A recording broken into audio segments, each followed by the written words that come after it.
दोस्तों, अगर पूछा जाए कि हमारे जीवन में सबसे अनमोल, अमूल्य और कीमती क्या है, तो कोई कहेगा कि सबसे अनमोल है वो धन दौलत है। कोई कहेगा कि हमारी कमाई हुई गाड़ी, बंगला, प्रॉपर्टी है। कोई कहेगा कि जो पद है, जो कुर्सी है, वो सबसे अनमोल है। कोई कहेगा कि हमने जो काम करके जो पुरस्कार पाए हैं, जो मान सम्मान पाया है, वो अनमोल है। कोई कहेगा कि हमने जो इज्जत कमाई है, हमारा जो दुनिया में इतना बड़ा नाम है, वो अनमोल है। लेकिन दोस्तों, इस जीवन में सबसे ज़्यादा अनमोल और कीमती क्या है? दरअसल हमारे जीवन में सबसे ज़्यादा अनमोल और कीमती है वो है हमारा समय, हमारा हमारी उम्र, हमारा जन्म और जीवन।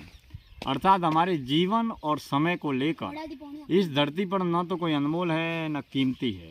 न तो धन दौलत अनमोल है, न हम मान सम्मान पद पुरस्कार पाते हैं, वो कोई इतने ज़्यादा अनमोल है।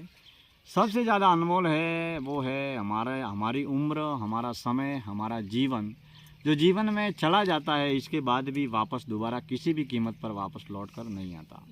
जीवन की आखिरी अवस्था में देश और दुनिया का सबसे बड़े से बड़ा अमीर आदमी भी क्यों न हो, जब भी वो मरता है, मरते वक्त अगर 1 सेकंड का 100वां हिस्सा या 1000वां हिस्सा भी उसको अतिरिक्त जीने को चाहिए तो नहीं मिल सकता।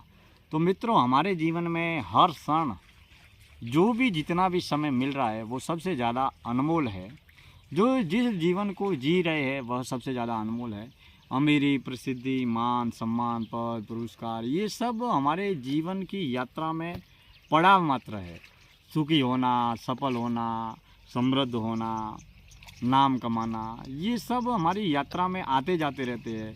सुख भी आता है, दुख भी आता है, अमीरी भी आती है, गरीबी भी आती है। जब भी हम चलते हैं, जैसे भी हम चल रहे हैं, तो चलते वक्त कई धूल कंकड़ आते हैं, कई गड्ढे आते हैं, कई रेत आती है, कई खेत आते हैं, कई पत्थर आते हैं, कई पहाड़ आते हैं, कई सड़क आते हैं। तो कहने का मतलब ये है कि जीवन में चलना सबसे ज़्यादा महत्वपूर्ण है। मंजिल महत्वपूर्ण नहीं है। मंजिल तो आखिरी मंजिल तो मौत ही है। मौत से बड़ी कोई मंजिल नहीं है। भले ही बड़े से बड़ा आदमी हो, उसको भी एक ना एक दिन मरना है। आखिरी मंजिल तो मौत है। और मौत के वक्त जब भी कोई व्यक्ति मरता है, तो मरने के पहले वह बुढ़ापे में असंख्य बीमारियों से ग्रसित होता है और वह भयानक दुख, दर्द, पीड़ा, कष्ट, तकलीफ, समस्या और किए हुए कर्मों और जिए हुए जीवन का पश्चाताप भी झेलता है। तो दोस्तों, हम सोचते हैं कि जीवन का कोई लक्ष्य है। अगर जीवन का आखिरी लक्ष्य है मौत, और मौत से पहले अगर हम इस अनमोल जन्म और जीवन को समझ पाए तो शायद हम बहुत कुछ समझ पाएंगे। वरना यह अनमोल जीवन एक यात्रा